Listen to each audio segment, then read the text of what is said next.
ဒီဗီဒီယိုမှာတော့ Facebook Marketplace ကနေပြီးတော့မှဝယ်လာတဲ့ MacBook Air 17 လက်မှ3လုံးကိုပြန်ပြီးတော့မှ restore လုပ်ကြည့်ကြမယ်။ဆယ်လာကျွန်တော်ပြောတာကတော့ power တက်တဲ့အလုံးကလည်းတက်တယ်မတက်တဲ့အလုံးကလည်းမတက်ဘူး password lock ဖြစ်နေတဲ့ဟာလည်းရှိတယ်ဒါပေမဲ့လည်းသူကတော့ password တွေဘာတွေတော့မမိတော့ဘူးလို့တော့ပြောတယ်။3လုံးစလုံးကိုပေါ့ပေါ့ပဲရောင်းပေးလိုက်တယ်ဆိုတော့ကျွန်တော်ကလည်းဒီတိုင်းပဲမှလာခဲ့လိုက်တယ်။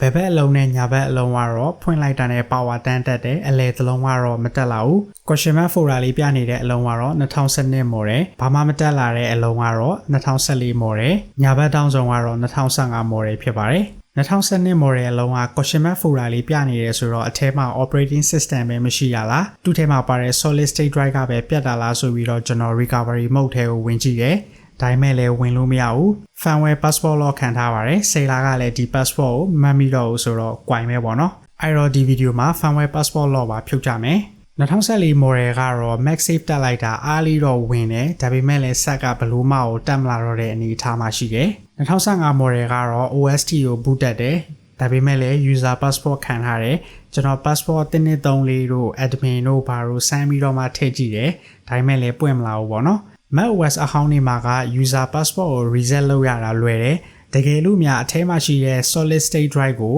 file vault မခံထားဘူးဆိုလို့ရှိရင်တော့ကျွန်တော်တို့အနေနဲ့ user passport ကို level လေး reset လုပ်လို့ရပါတယ်ဒီဆက်မှာကတော့ဘာ firmware passport လို့မှမရှိဘူး recovery တခါတည်းတက်လာတယ်ပြီးသွားရင်တော့ utility တွေက terminal တွေကိုဝင်မယ်ဒီထဲမှာ reset password ဆိုတာကိုရိုက်လိုက်တာနဲ့ password reset လုပ်တဲ့ box လေးကြာလာပါတယ်အဲ့ထဲမှာအရင် password မသိလဲ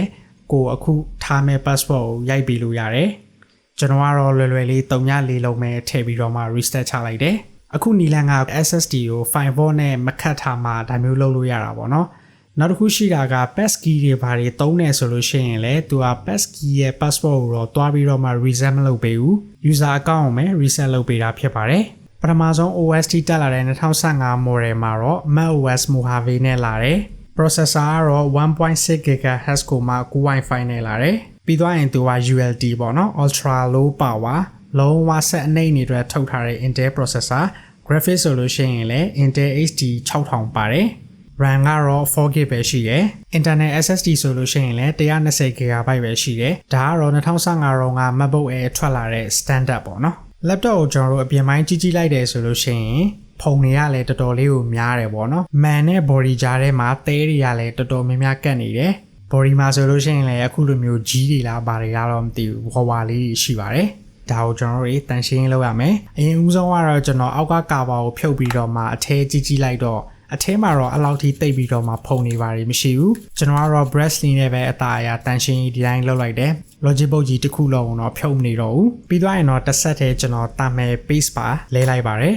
တာမင် paste ကတော်တော်လေးကိုခြောက်နေတဲ့အပြင်ပေါ့နော်ကျွန်တော်သတိထားမိတာက downlight ရှိတဲ့ chip ပေါ်မှာသူကတာမင် paste လေးကိုမတွေ့ရဘူးပေါ့နော်ဒါပေမဲ့လည်းကျွန်တော်ကတော့ chip နှစ်ခုစလုံးပေါ်မှာတာမင် paste နည်းနည်းလေးထည့်လိုက်တယ်ပေါ့နော်နည်းတယ်များတယ်လို့တော့မရှိပါဘူးကိုယ်တိုင်းဆိုင်နဲ့ကို common sense လေးနည်းနည်းသုံးပြီးထည့်လိုက်ရင်ကိုရပါတယ်တာမင် paste လဲပြီးသွားပြီဆိုတော့အထဲမှာဖုံလေးတွေဘာလေးတွေမကြံအောင်ကျွန်တော်အခုလိုပဲ microfiber လေးနဲ့နည်းနည်းလေးပုတ်လိုက်တယ်ပေါ့နော်ပြီးသွားရင်တော့ man နဲ့ body ရဲ့ဂျားထဲမှာညှက်နေတဲ့သဲတွေကိုတော့အခုလိုပဲ brush နဲ့အသားအရာလေးတိုက်လိုက်တာတော်တော်လေးကိုပြောင်းသွားပါတယ်တန်ရှင်းလို့ပြီးသွားတော့ကျွန်တော် macOS Mojave ကနေပြီးတော့မှ macOS Monterey ကို update လုပ်တယ်ပေါ့နော် macOS Monterey ကဒီ2015 model မှာ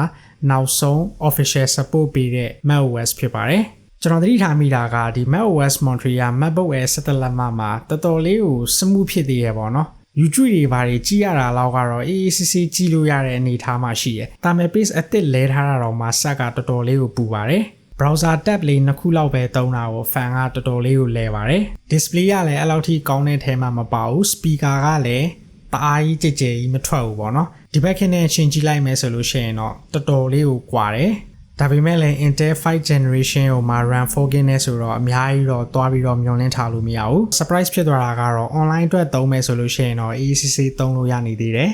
2014 model ကတော့ကျွန်တော်အားလည်းအကြာကြီးတွင်းကြည့်ပြီးပါပြီဆက်ကဘလို့မှတော့တက်မလာဘူးအောက်ဖုံးကိုဖြုတ်ပြီးတော့မှကြည့်လိုက်တော့ဆက်ကအဲ့လောက်ထိလည်းညစ်ပတ်နေတာမရှိဘူးရေဆိုထားတာတွေလည်းမရှိဘူး CPU fan ကလည်းဘလို့မှမလဲပါဘူး ဒီ logic board ကတော့မျောလင်းချက်မရှိတော့ဘူးလို့ထင်ပါတယ်ဒါပေမဲ့လည်းမျောလင်းချက်ရှိတာကတော့ Apple ကသူတို့ကိုယ်ပိုင်ထုတ်ထားတဲ့ solid state drive လေးပေါ့နော်ဒါလေးကိုကျွန်တော်အနေနဲ့ဖြုတ်ပြီးတော့မှတခြားဆက်မှာထည့်သုံးလို့ရအောင်မယ်လို့တော့ထင်တယ်2014 model နဲ့2015 model က solid state drive အတူတူပဲပေါ့နော်အဲ့တော့ကျွန်တော်ဒီ drive လေးကိုတော့ဖြုတ်ပြီးတင်ထားမယ်နောက်ဆုံးအလုံးကတော့2012 model မှာ firmware lock ခံနေတဲ့ဟာလေးပေါ့နော်သူကတော့ဘူးတွေဘာတွေနဲ့ကိုပါလာတယ်ပေါ့နော်ရောင်းပေးလိုက်တဲ့သူကသူ့အိမ်မှာရှုပ်တယ်ဆိုပြီးတော့ဘူးပါယူသွားဆိုဘူးပါပေးလိုက်တယ်ကျွန်တော်အထက်ကိုကြည့်လိုက်တော့ Apple logo sticker လေးပါရှိသေးတယ်firmware lock ဖြုတ်ဖို့ကတော့ကျွန်တော်တို့ device လေးတစ်ခုလိုတယ်ပေါ့နော် CH341A လို့ခေါ်တယ် BIOS တွေကို firmware ပြန်ရေးတဲ့ device လေးပေါ့နော်အဲ့ဒါပြီးသွားကြလို့ရှိရင်သူကဒီကြိုးလေးပါသေးတယ်ဒီကြိုးကဘာလုပ်တဲ့ဟာလဲဆိုတော့အရင် MacBook တွေမှာဆိုလို့ရှိရင်သူက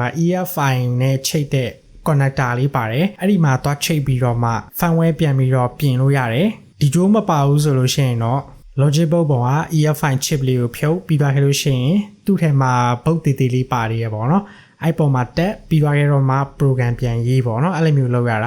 ာဒီကြိုးလေးပါပါတယ်ဆိုတော့ကျွန်တော်တို့အနေနဲ့ key ဆော်ရတာတွေဘာတွေချစ်ဖြုတ်ရတာတွေဘာတွေဘာမှမလုပ်ရတော့ဘူးတခါတည်း EFI ပေါ်မှာချိတ်ပြီးတော့မှ firmware ပြန်တင်လိုက်အောင်ပဲပေါ့နော်ကျိုးကို logic board နဲ့ချိတ်ဖို့အတွက်က Wi-Fi adapter နဲ့နေရာမလွတ်ဖြစ်နေတာပေါ့နော်ကျွန်တော်ကတော့ Wi-Fi adapter ကိုဖြုတ်လိုက်ပါမယ် Wi-Fi adapter ဖြုတ်ပြီးတော့မှသတိရတယ်ကျွန်တော် battery ကျိုးမဖြုတ်ရသေးဘူးပေါ့နော်အမှန်တကယ်ကတော့ဘာမှမလုပ်ခင်ဒီ battery ကျိုးအရင်ဖြုတ်တင်ပါတယ် logic board မှာဘာ power မှမရှိမှအထက်ကဖြုတ်เสียရှိတာဖြုတ်ပေါ့နော်ပင်ချိတ်နီပါညာကိုတော့ကျွန်တော် online ကနေပြီးတော့မှပဲကြည့်လိုက်တယ်ပေါ့နော်တကယ်လို့အသေးစိတ်သိချင်တဲ့သူတွေရှိရဆိုလို့ရှိရင်တော့အောက်မှာ comment ပေးသွားလို့ရပါတယ်ကျွန်တော် EFI unlock ဖြုတ်တာကို video တက်တစ်ခုပြန်လုပ်ပေးမယ်ပေါ့နော်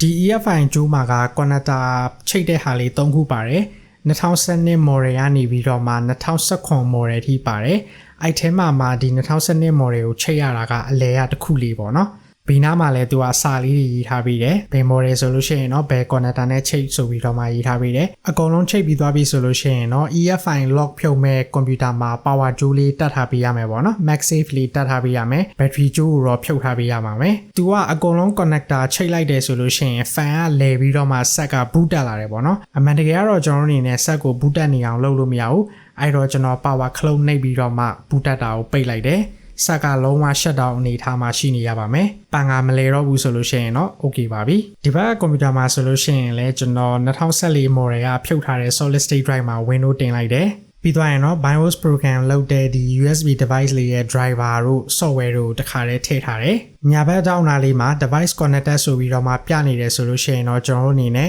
lock ဖြစ်နေတဲ့ EFI firmware ကိုတွားပြီးတော့မှ reload လို့ရပြီပေါ့နော်။ဒီနေရာမှာတခုရှိတာက chip type ကိုကရွေးရသေးရပေါ့နော်ကျွန်တော်ကတော့နိုင်ဝက်လောက်ကြာတယ်2012 model မှာသုံးထားတဲ့သူ့ရဲ့ chipset အမျိုးအစားဘာမျိုးစားလဲဆိုပြီးတော့မှ online ပေါ်မှာလိုက်ရှာကြည့်တယ်သူက model တစ်ခုနဲ့တစ်ခုလည်းမတူဘူးပေါ့နော်နောက်ဆုံးကတော့အနည်းဆက်ဆုံးဖြစ်တဲ့ဟာကိုကျွန်တော်ရှာတွေ့တော့အဲ့ဒါလေးကိုရွေးပြီးတော့မှ reload ကြည့်လိုက်တာအဆင်ပြေပါတယ် reload ပြီးသွားပြီဆိုလို့ရှိရင်တော့ကို reload ထားတဲ့ဒီ EFI data တွေကအဆင်ပြေလားမပြေလားဆိုတာကိုသေချာအောင်လို့ကျွန်တော်နောက်တစ်ခါ verify လုပ်ပါတယ်verify လုပ်လိုက်လို့အခုလိုမျိုး box လေးကြာလာတယ်ဆိုလို့ရှိရင်တော့အားလုံး okay တယ်ပေါ့နော်ပြီးသွားရင်တော့ဒီ file ကိုကျွန်တော်တို့တနေရာမှာ save လုပ်ရပါမယ်ပြီးသွားရင်တော့ hex editor လုပ်လို့ရတဲ့ software တစ်ခုခု install လုပ်ရမှာပေါ့နော်ကျွန်တော်တို့ခုနကတော့ save လိုက်တဲ့ file ကို hex editor မှာတွားပြီးတော့မှဖွင့်အခုမြင်နေရတာကတော့ဒီ BIOS EFI ရဲ့ firmware ပေါ့နော်အဲ့ထဲမှာကျွန်တော်တို့တွေကတွားပြီးတော့မှ modify လုပ်ရမယ် hex editor ထဲမှာ $SPF ဆိုတဲ့နေရာလေးကိုတွားပြီးတော့မှရှာရမယ်အဲ့ဒီရဲ့မှာအကန့်ကဒီ BIOS firmware lock လုပ်ထားတဲ့အကန့်လေးပေါ့နော်$SPF ကနေစပြီးတော့မှဟိုးအောက်ဆုံးပေါ့နော်နေရာလွတ်နေတဲ့အထိကိုကျွန်တော်တို့အနေနဲ့ select ပေးပြီးတော့မှဒီ data နေရာမှာ data အလွတ်ကိုအစားထိုးပေးရပါမယ် FF လို့ပြထားတဲ့ဟာကတော့အဲ့ထဲမှာ data တွေဘာမှမရှိဘူးပေါ့နော်ဆိုတော့ဒီမှာ data ကိုကျွန်တော်တို့အနေနဲ့ FF ဆိုပြီးတော့မှ F နှလုံးအကြီးရေးပြီးတော့မှ replace လုပ်လိုက်တယ်ဆိုလို့ရှိရင်တော့ပြီးသွားပါပြီဒါကိုမှကျွန်တော်တို့အနေနဲ့ file နောက်တစ်ခုအနေနဲ့ပြန်ပြီးတော့မှတင်ရမယ်ပေါ့နော်ကျွန်တော်ကတော့ unlock ဆိုပြီးတော့နာမည်ပေးပြီးတော့တင်လိုက်ပါတယ်ဒီနေရာမှာအရေးကြီးတာကကိုယ့်အနေနဲ့ဒီ file ကို modify လုပ်တယ်ဆိုလို့ရှိရင် file name တစ်ခုခုပေးပြီးတော့မှ save as လုပ်ပေါ့နော်နောက် file အနေနဲ့တင်တာကကိုယ့်အတွက်ပို့ပြီးတော့မှ save ဖြစ်လိမ့်မယ်ပြီးသွားပြီဆိုလို့ရှိရင်တော့ EFI program လုပ်တဲ့ software တွေကိုပြန်ဝင်မယ်2012 model ရဲ့ EFI ထဲမှာရှိတဲ့ firmware တစ်ခုလုံးကြီးကိုဖျက်ပစ်မယ်ပေါ့နော်အဲ့တော့ erase နှိပ်ပြီးတော့မှအကုန်လုံးကိုဖျက်ပစ်လိုက်မယ်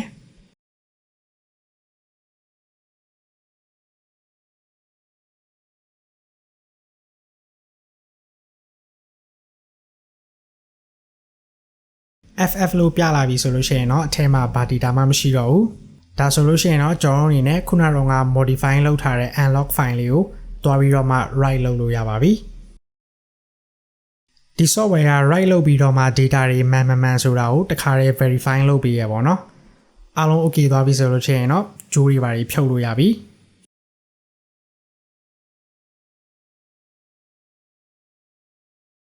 ပြီးသွားရင်တော့ကျွန်တော် Wi-Fi card ကိုပြန်တက်တယ် Power Cloud ကိုနှိပ်ပြီးတော့ Option Cloud ကိုဖိထားကြည့်လိုက်တော့ Firmware Lock ကမတက်လာတော့ပါဘူး Firmware Lock ပြုတ်သွားပြီပေါ့နော်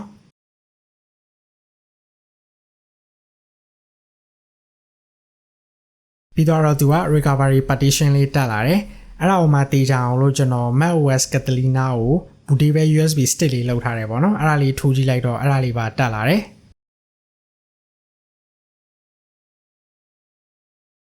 ဒီဆက်ဆိုလို့ရှိရင်လည်းအထဲမှာသူကဖုန်းတွေပါတယ်တိတ်ပြီးတော့မှဘာမှမရှိဘူးပေါ့နော်ဒါပေမဲ့လည်းကျွန်တော်ကတော့ထုံးစံတိုင်းတာမယ် paste တွေပါတယ်တီချာလေးလဲလိုက်တယ်ပြီးသွားရင်တော့ internet recovery ရနေပြီးတော့မှ OS ပြန်တင်ဖို့လုပ်တယ်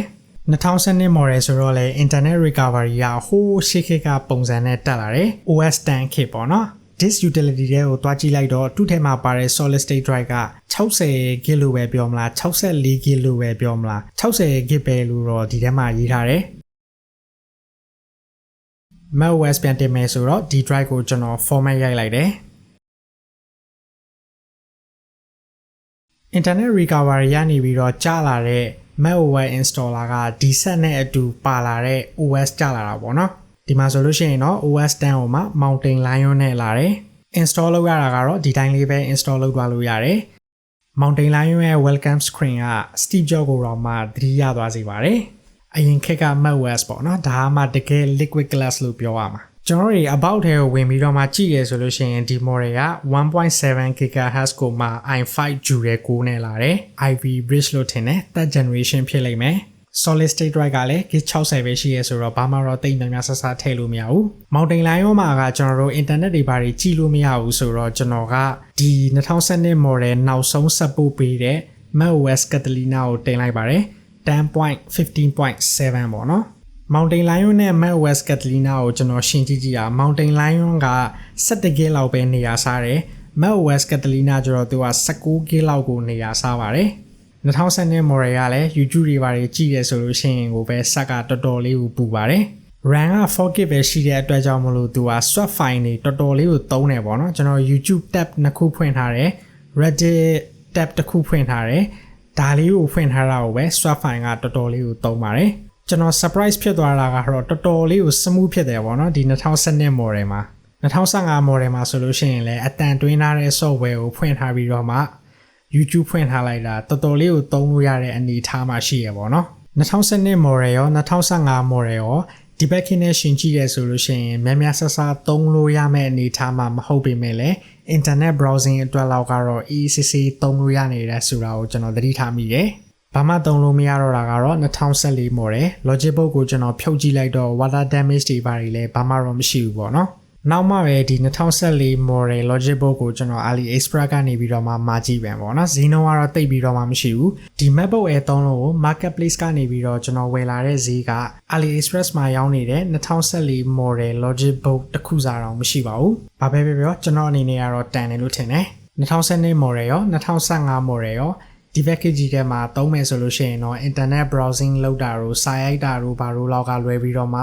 ဘာမှတိတ်ပြီးတော့မှလုပ်လို့ရမယ်လို့တော့မထင်ဘူးဒါပေမဲ့လည်းဒီ keyboard ပေါ်မှာစာရိုက်ရတဲ့အရာကတော်တော်လေးကိုမိုက်ပါတယ် butterfly keyboard နဲ့တခြားစီပါဒီကနေ့ဗီဒီယိုကနည်းနည်းလေးရှည်သွားပြီဆိုတော့ကျွန်တော်ဒီမှာပဲအဆုံးသတ်လိုက်ပါမယ်နောက်ဗီဒီယိုနဲ့အတူပြန်လာခဲ့ပါမယ်